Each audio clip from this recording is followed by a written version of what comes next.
Namaste everyone. So students, today we are going to start our topic that is indefinite integral. So before studying about indefinite integral, it is very important to study about the concept of differentiation, that is derivatives.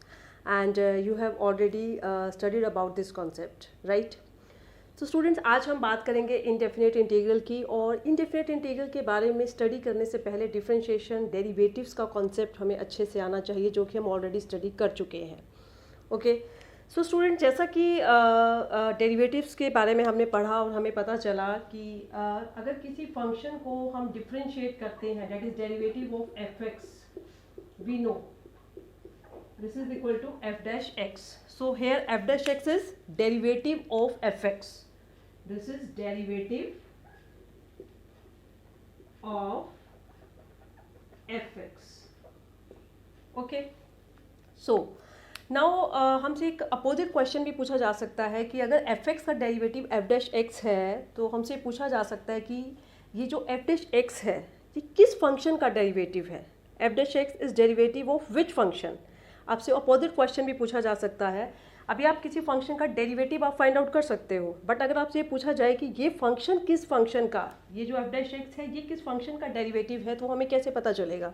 तो उसके लिए हम क्या करेंगे, ये जो हमारा f dash x है इसे हम इंटीग्रेट कर देंगे। अभी मैं इसके बारे में बात करूंगी कि ये क्या है। This is the symbol of integration. तो हम इसे अगर इंटीग्रेट कर देंगे तो हमें हमारा फंक्शन मिल जाएगा f of x, right students. तो अगर हमें ये पता करना है कि ये f डैश एक्स किस फंक्शन का डेरिवेटिव है, तो हम इस f डैश एक्स को अगर इंटीग्रेट कर देते हैं, तो इंटीग्रेट करने के बाद हमें वो फंक्शन मिल जाएगा जिस फंक्शन का ये डेरिवेटिव है, right students. So here fx, this fx is called anti derivative of f dash x. This fx is called anti derivative of f dash x, right. तो यहाँ से आपके पास दो पॉइंट हो गए कि f dash x is derivative of f x. F dash x क्या होगा, एफ एक्स का डेरिवेटिव। अगर हम एफ एक्स की बात करें तो एफ एक्स क्या होगा, anti derivative of F dash x, right students. That's why हम यहाँ पे बात करते हैं कि जो इंटीग्रेशन है वो डिफरेंशिएशन का रिवर्स प्रोसेस होता है, क्योंकि देखिए इसमें क्या हो रहा है, हम एफ एक्स को डिफरेंशिएट कर रहे हैं तो हमें उसका डेरिवेटिव मिल रहा है, और जब हम डेरिवेटिव को इंटीग्रेट कर देते हैं तो हमें फिर से जो वापस हमें क्या मिल जाता है, फंक्शन। तो here f dash x is derivative, and if you integrate then we will get function, and that function is known as anti derivative of F dash x, right students. So that's why integration, this is a reverse process of differentiation, right. तो यहाँ पे अगर हम बात करें, हमारा जो topic है डेट इज इनडेफिनेट इंटीग्रल, और आज जो हम बात करेंगे वो एंटी डेरिवेटिव्स की ही बात करेंगे। हम एंटी डेरिवेटिव्स फाइंड आउट करेंगे, राइट स्टूडेंट्स। तो यहाँ पे आपको ये बात क्लियर हो गई है कि एंटी डेरिवेटिव क्या है और डेरिवेटिव क्या है, right. So now in anti derivatives find out करने के लिए बहुत सारे फॉर्मूलेज हमारे पास अवेलेबल होंगे। So the formula which is used in order to find anti-derivatives, right?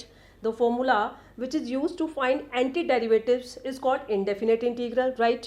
And the process of finding anti-derivatives is called integration, और यहाँ पे जो मैंने anti-derivative लिखा है, ठीक है, इसको हम यहाँ पे और सिंपली हम इसको यहाँ पे इंटीग्रल भी कह सकते हैं, इंटीग्रल एंटी-डेरिवेटिव और integral of F dash x, right students.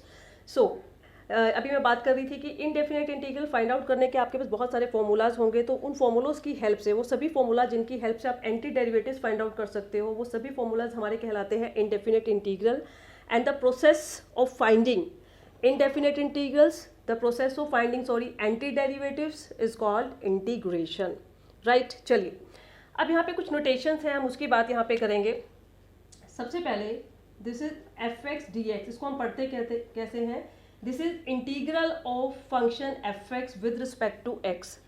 यहाँ पे जो आपको सिंबल नजर आ रहा है, this is the symbol of integration, this is the symbol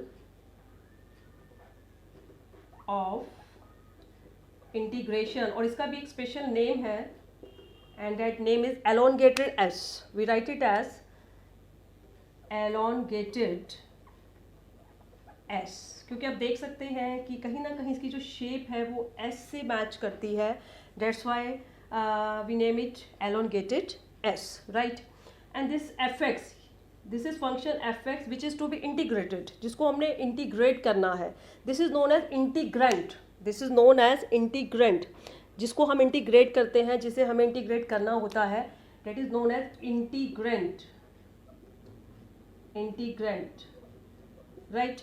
And this x, this is known as variable of integration. This is known as variable of integration, मतलब हम किस वेरिएबल के रिस्पेक्ट में इंटीग्रेट कर रहे हैं. तो यहाँ पे x is variable of integration, it means we are integrating with respect to x. And किस फंक्शन को इंटीग्रेट कर रहे हैं, fx को. This is known as integrand and this is a symbol of integration. This is known as elongated s, right students. तो अभी हमने जो यहाँ पे पॉइंट डिस्कस किए हैं, हमने सबसे पहले यहाँ पे पॉइंट डिस्कस किया है कि जो इंटीग्रेशन जो है वो that is the reverse process of differentiation, right. तो अगर हम किसी भी फंक्शन का अगर डेरिवेटिव फाइंड आउट करते हैं, तो अगर हमें ये पता लगाना हो कि वो डेरिवेटिव किस फंक्शन का है, तो अगर हम उसको इंटीग्रेट कर देंगे तो हमें यहाँ पे वापस वो फंक्शन मिल जाएगा. And that function is known as anti derivative of F dash x. It means अगर एफ डैश एक्स डेरिवेटिव है तो एफ एक्स क्या होगा, एंटी डेरिवेटिव, राइट. तो इंडेफिनिट इंटीग्रल, जो इंडेफिनिट इंटीग्रल एक्चुअल में वो क्या है, it is a formula for finding anti derivatives, right. And this process of finding anti derivatives is called integration, is called integration. The process of finding anti-derivatives, anti-derivatives को find out करने का जो process है, that process is called integration, right students. And we read it as integral of function fx with respect to x. This is variable of integration, कि हम x के respect में integrate कर रहे हैं. हमारा फंक्शन t में भी हो सकता है, तो यहाँ पे dt हो जाएगा. तो हमारा फंक्शन जिस वेरिएबल का होगा, हम उसी वेरिएबल के रिस्पेक्ट में अपने फंक्शन को इंटीग्रेट करेंगे. And this fx is integrand. Integrand मतलब हमें जिस फंक्शन को इंटीग्रेट करना है, and this is a symbol of integration, and we read it as elongated s, right students. Now the question is, यहाँ पे हम इनडेफिनेट इंटीग्रल वर्ड क्यों यूज कर रहे हैं, कि why we are saying it is indefinite. Indefinite तो देखेंगे कैसे, let us see. Yes students, you can see integration of x square, integration of x square, sorry, differentiation of x square, differentiation of x square is 2x, right. Differentiation of x square is 2x.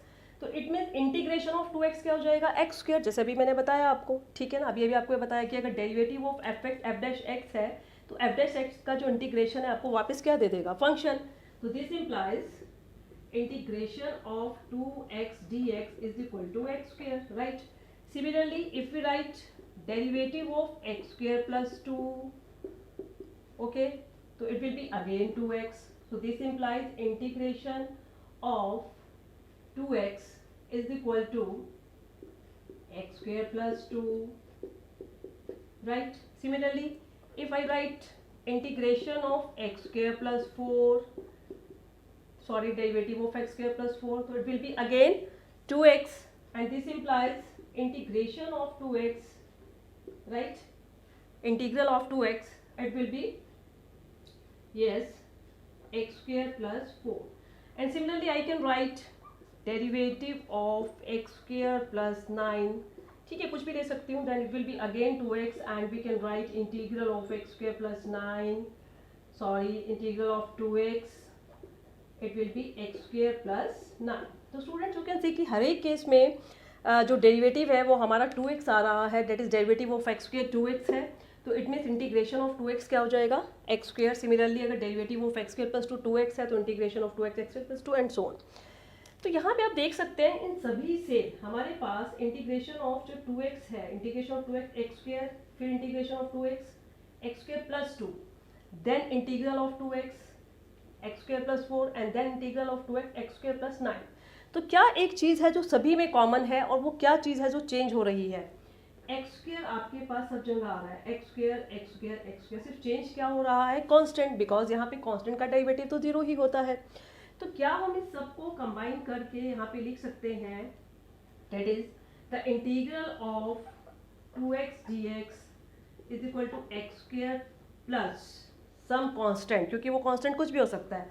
वो +0 भी हो सकता है, +2 भी, +4 भी, +9 भी, कोई भी कांस्टेंट हो सकता है। तो यहाँ पे मैं उसके लिए यहाँ पे c यूज कर रही हूँ। Here c is an arbitrary constant and this c can take any value, this c can take infinite many values, indefinite values, that's why this is called indefinite integral. क्योंकि यहाँ पे जो answer है हमारा, जो हमारा इंटीग्रल है 2x का, वो हमारा इंडेफिनेट आंसर यहाँ पे दे रहा है। That's why this integral is called indefinite integral, क्योंकि हमारे जो आंसर्स है वो डेफिनेट नहीं आएंगे। That's why this is called indefinite integral. और ये जो आपके पास c यहाँ पे आया है, जिसको हम यहाँ पे c एज्यूम किया है, this is known as constant of integration, this is known as constant of integration. तो this is constant of integration. तो यहाँ पे जो इंटीग्रल ऑफ 2x आपके पास आ गया, डेट इज x² + c। यहाँ पे हमने c इसलिए यूज़ किया क्योंकि आप देख सकते हैं इन सभी केसेस में जो इंटीग्रल है वो 2x का, वो x² यहाँ पे सभी में कॉमन है, बट कांस्टेंट चेंज हो रहा है। तो उसके लिए हमने एक कॉमन यहाँ पे कांस्टेंट c यहाँ पे ले लिया, and this c is called constant of integration. तो हमेशा जब भी हम किसी भी फंक्शन का इंटीग्रल फाइंड आउट करेंगे, राइट, तो हम यहाँ पे लास्ट में जो आंसर है, आंसर हमारा जो भी आएगा सॉल्व करके, हमें यहाँ पे +c जरूर लिखना है। This c is known as constant of integration, right student. So that's why this is called indefinite integral, क्योंकि हमारे डेफिनेट आंसर्स नहीं आएंगे। तो student, it was all about introductory part of indefinite integral कि indefinite integral क्या है, integration और differentiation में क्या रिलेशन है, ठीक है, दोनों एक दूसरे के रिवर्स प्रोसेस हैं, राइट। और यहाँ पे हमने इंटीग्रेशन के सिंबल की बात करी, और जिस फंक्शन को हम इंटीग्रेट करते हैं that is known as integrand, variable of integration की बात करी, ठीक है। So it was all about introductory part of indefinite integral. Now come to some standard formulae. There are some formulas available, so let us see. The first one is integral of x raised to power n is equal to x raised to power n plus 1 upon n plus 1 plus c. Here n is not equal to -1, right student? क्योंकि अगर n यहाँ पे अगर यहाँ पे n आपके पास -1 हो गया, right, तो ये आपके पास हो जाएगा 1/x, राइट। सो 1/x, और उस केस में अगर आप -1 + 1 करते हैं तो it will be x raised to power 0 upon 0, and which is not possible, क्योंकि आप 0 से डिवाइड नहीं कर पाओगे। तो यहाँ पे ये केस आपको याद रखना है कि n is not equal to -1। तो integral of x raised to power n is equal to x raised to power n plus 1 upon n plus 1 plus c, right students. Because आप देख सकते हैं, अगर आप इसका डेरिवेटिव अगर आप फाइंड आउट करेंगे, अगर आप इसको डिफ्रेंशिएट करेंगे, तो you will get x raised to power n. Second, integral of 1 is x, because derivative of x is 1. Number 3, integral of sin x is minus cos x, because derivative of minus cos x is plus sin x. Number 4, integral of cos x is sin x, because derivative of sin x is cos x. तो students, इन फॉर्मूलोज को learn करने के लिए आपको पहले derivatives के फॉर्मूले अच्छे से लर्न होने चाहिए। Then integral of second square x is 10x, because derivative of 10x is secant square x. Then integral of cosecant square x is minus cot x, because derivative of minus cot x is plus cosecant square x. Next, integral of secant x 10x is equal to secant x, because derivative of secant x is secant x into 10x. Next, integral of cosecant x into cot x is equal to minus cosecant x, because derivative of minus cosecant x is plus cosecant x into cot x. And the number 9 is integral of e raised to power x is again e raised to power x plus c, because derivative of e raised to power x is e raised to power x. Next, integral of 1/x is equal to log mod x. तो वहाँ पे हम mod वहाँ पे इसलिए use करते हैं because we no कि जो log फंक्शन है उसकी जो डोमेन है that is positive real number greater than 0, तो यहाँ पे हम mod इसलिए अप्लाई कर देते हैं, ठीक है, log mod x. So because we know derivative of log mod x, in generally हम यहाँ पे जो अपना फॉर्मूला है, जो अपने क्वेश्चंस में जो हम यहाँ पे यूज़ करते हैं, that is derivative of log mod x is equal to 1/x. तो यहाँ पे हम mod की जगह जो क्वेश्चन जो हम करते हैं उसमें डायरेक्टली हम x भी लिख देते हैं. तो मोड एक्चुअली में हम इसलिए अप्लाई यहाँ पे कर रहे हैं क्योंकि हमें पता है जो log फंक्शन है उसकी जो डोमेन है वो पॉजिटिव रियल नंबर्स है, तो अगर कोई नेगेटिव नंबर होगा तो वो पॉजिटिव हो जाएगा, राइट. सो इस वजह से हम यहाँ पे मोड अप्लाई करते हैं. तो इसलिए integral of 1/x will be log mod x plus c, because derivative of log mod x is equal to 1/x, right. Next, integral of a raise to power x is equal to a raise to power x by log a plus c, because अगर आप इसको differentiate करेंगे तो a raise to power x का derivative आ जाएगा a raise to power x into log a से log a cancel, और आपके पास आ जाएगा e raise to power x, ठीक है. तो स्टूडेंट्स ये कुछ स्टैंडर्ड फॉर्मूलेज हैं, इनके अलावा भी और भी बहुत सारे फॉर्मूलेज हैं, लेकिन वन बाय वन मैं आपको फॉर्मूलेज साथ साथ बताती चली जाऊंगी जैसे जैसे हम क्वेश्चंस करते जाएंगे, क्योंकि अगर एक साथ सभी फॉर्मूलेज आपको लिखवा देंगे तो आप कंफ्यूज हो जाएंगे, ठीक है। तो ये कुछ स्टैंडर्ड फॉर्मूले हैं, इनको अच्छे से लर्न कर लीजिए, ठीक है। तो आज इन्हीं के ऊपर बेस्ड हम अपने क्वेश्चंस करेंगे। तो लेट अस सी हमारा फर्स्ट क्वेश्चन क्या है। सो हम बहुत सिंपल से स्टार्ट करेंगे। सबसे पहले first of all integrate x raise to power 7 dx। It means our integrand is x raise to power 7 और हमने यहाँ पे x रेज टू पावर 7 को x के रिस्पेक्ट में इंटीग्रेट करना है। तो we will use our first formula. तो पावर में एक ऐड हो जाएगा और जितना आपके पास पावर बनेगा उतने से आप डिवाइड कर देंगे। डेरिवेटिव में पावर कम होती थी, इंटीग्रेशन में पावर एक बढ़ जाती है। तो it will be x raise to power 7 plus 1 upon 7 plus 1 that is x raise to power 8 upon 8, और ये आपने हमेशा याद रखना है लिखना, that is plus c, that is constant of integration.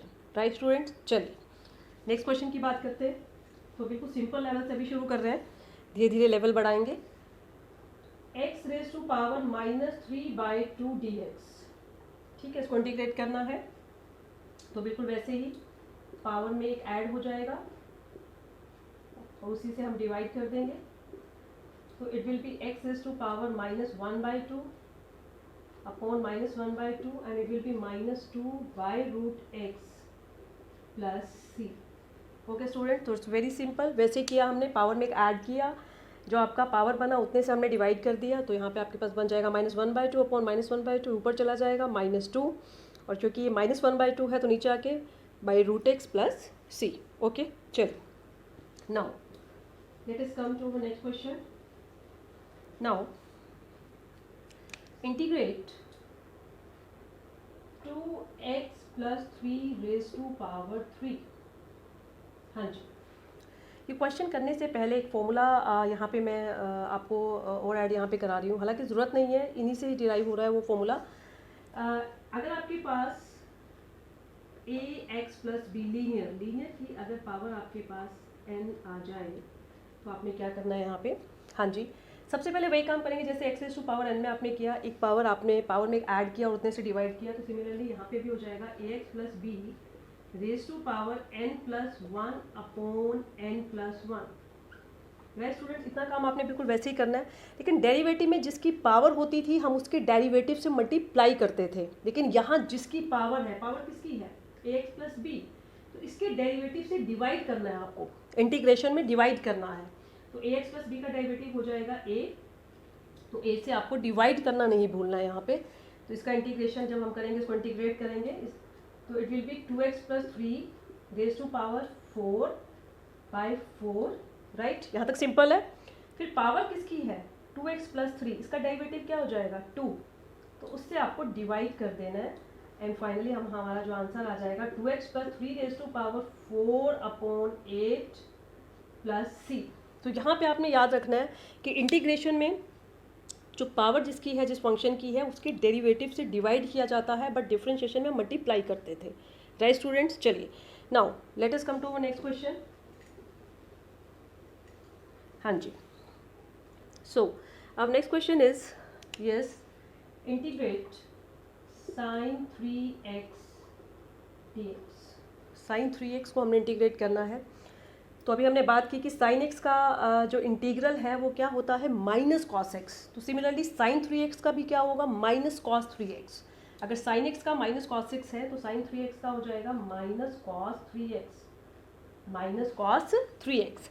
अब याद कीजिए, डेरिवेटिव में हम क्या करते थे, जो एंगल था, एंगल उसके डेरिवेटिव से मल्टीप्लाई करते थे, लेकिन इंटीग्रेशन में हमने क्या करना है, एंगल के डेरिवेटिव से डिवाइड कर देना है। तो 3x का डेरिवेटिव 3 होगा तो उसे हम 3 से डिवाइड कर देंगे प्लस सी। तो इट्स वेरी सिंपल। नाउ एक और क्वेश्चन लेते हैं यहाँ पे। Let we have to integrate second square 4x plus 2 dx। Right student, second square 4x plus 2 को हमने इंटीग्रेट करना है, इसका इंटीग्रल हमने फाइंड आउट करना है। And we know integral of second square x is 10x। Second square x का 10x है, तो सेकेंड स्क्वायर 4x प्लस 2 का क्या होगा, 10 4x प्लस 2, एंगल सेम ही रहेगा। सेकेंड स्क्वायर x का 10x है, तो सेकेंड स्क्वायर 4x प्लस 2 का हो जाएगा tan 4x plus 2, tan 4x plus 2, tan 4x plus 2, ठीक है, यहाँ तक ठीक है। उसके बाद जो एंगल है उसके डेरिवेटिव से हम कर देंगे डिवाइड, 4x प्लस 2 का डेरिवेटिव क्या आ जाएगा 4 plus c, and here c is constant of integration. तो ये आपने याद रखना है यहाँ पे कि ट्रिग्नोमेट्रिक फंक्शन के इसमें जो एंगल है उसके डेरिवेटिव से आप डिवाइड कर देंगे, राइट। चलिए नाउ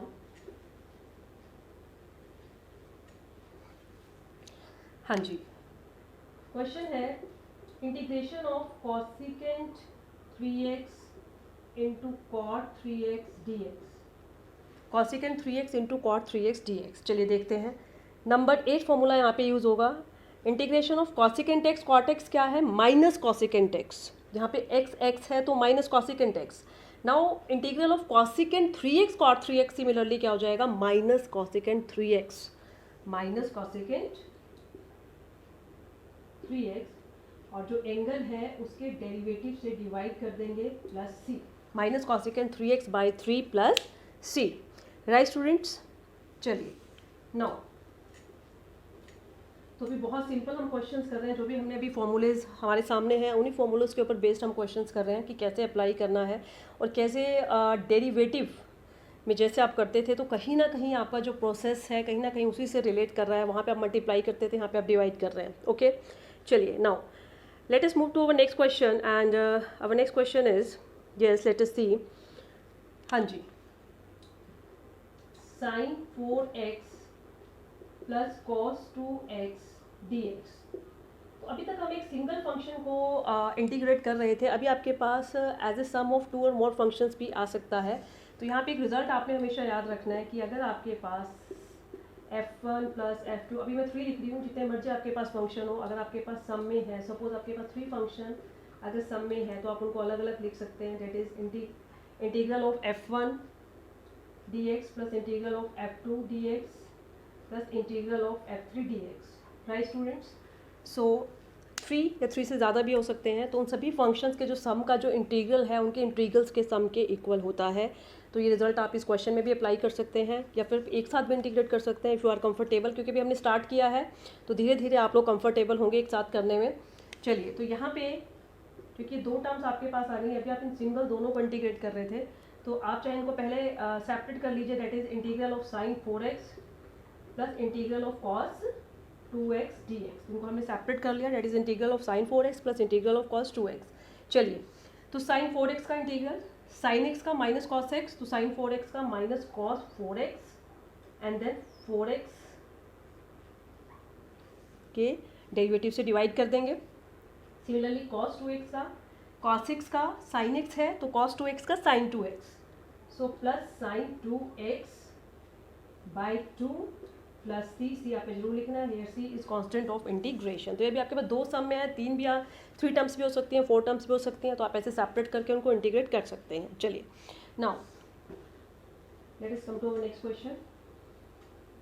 तो यहाँ पे अभी हमने ट्रिग्नोमेट्रिक फंक्शंस की बात की कि अगर आपके पास ऐसे सम फॉर्म में आ जाए, आपके पास इस तरीके से भी आ सकता है question, that is integrate root x square plus 2x plus 3 dx। Okay तो सबसे पहले हम क्या करेंगे, आप देख सकते हैं रूट एक्स जो है इस पूरे आपके पास एक क्वाड्रेटिक पोलिनोमियल है, इससे मल्टीप्लिकेशन में है, तो हम पहले इसको मल्टीप्लाई कर लेते हैं और फिर टर्म्स को, जैसे अभी मैंने बात की कि 2 या 3 से ज़्यादा अगर टर्म्स आपके पास सम की फॉर्म में है तो आप उनको सेपरेट करके आप बड़ी इजीली इंटीग्रेट कर सकते हैं।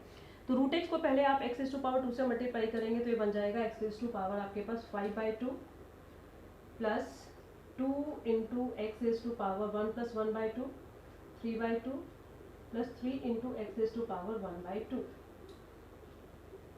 ओके तो मैंने सभी पावर्स को यहाँ पे पूरा इकट्ठा ऐड कर लिया। That is 2 plus 1/2 5/2, 2 into x to power 1 plus 1/2 3/2 into 3 into x to power 1/2, right. अब इन टर्म्स को आप इजीली सेपरेट कर लीजिए। सबसे पहले integral of x to power 5/2 dx plus, देखिए अगर आपके पास कांस्टेंट नंबर है साथ में तो उसको आप पहले ही इंटीग्रल से बाहर रख लीजिए, क्योंकि हम integrate with respect to x कर रहे हैं तो कांस्टेंट नंबर को आप बाहर रख सकते हैं। दैट इज 2 को हम ऑलरेडी पहले बाहर कर लेते हैं, एंड एक्स टू पावर 3/2 क्योंकि हम एक्स के रिस्पेक्ट में इंटीग्रेट कर रहे हैं तो एक्स का फंक्शन आप अंदर रखिए, कांस्टेंट टर्म को बाहर पहले से कर सकते हैं।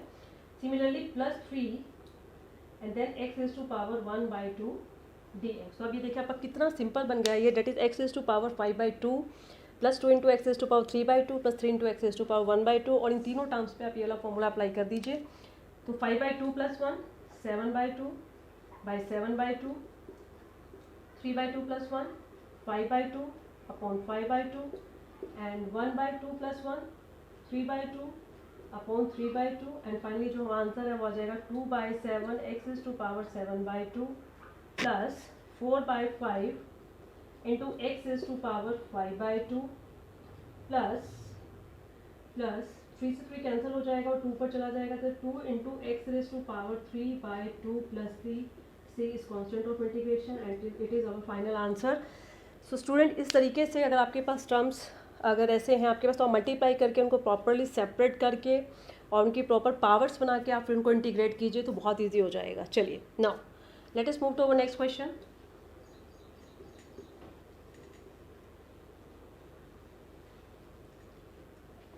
यस, तो क्वेश्चन ऐसे भी आ सकता है, yes, that is 1/x is to power 3/2 plus x is to power 2 plus 1/x is to power minus 7/2 dx।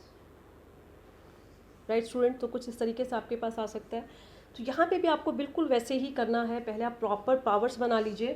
Date is x is to power minus 3/2, ठीक है, मैं भी सेपरेट कर रही हूँ, plus x square dx plus x is to power ऊपर जाके positive हो जाएगी plus x is to power 7/2। तो अगर आपके पास कुछ टर्म्स डिनोमिनेटर में है तो आप उनको प्रॉपरली, अगर पावर नीचे पॉजिटिव है तो ऊपर जाके नेगेटिव है, अगर नेगेटिव है तो पॉजिटिव हो जाएगी। पहले आप पावर्स को न्यूमरेटर में ले जाएं, प्रॉपर टर्म्स को ऊपर बना लें, उसके बाद आप उनको इंटीग्रेट करें।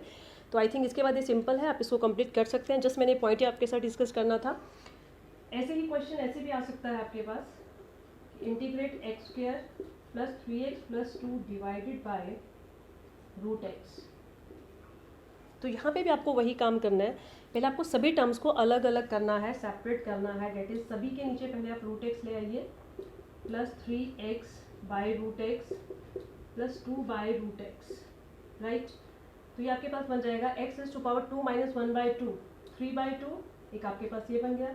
3 कांस्टेंट बाहर कर लीजिए, दिस इज 1 पावर, नीचे 1/2 है, 1 माइनस 1/2 ऊपर जाके क्या हो जाएगी 1/2 प्लस 2 कांस्टेंट बाहर, x is to power minus 1/2। और अब आप इन तीनों टर्म्स को बहुत इजीली फर्स्ट फॉर्मूला अप्लाई करके इंटीग्रेट कर सकते हैं।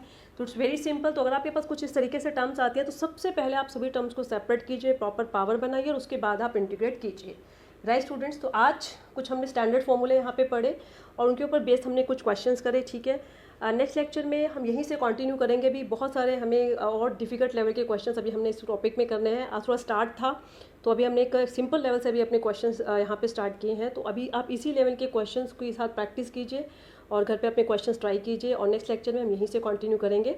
तो till next lecture, stay safe, stay healthy, thank you.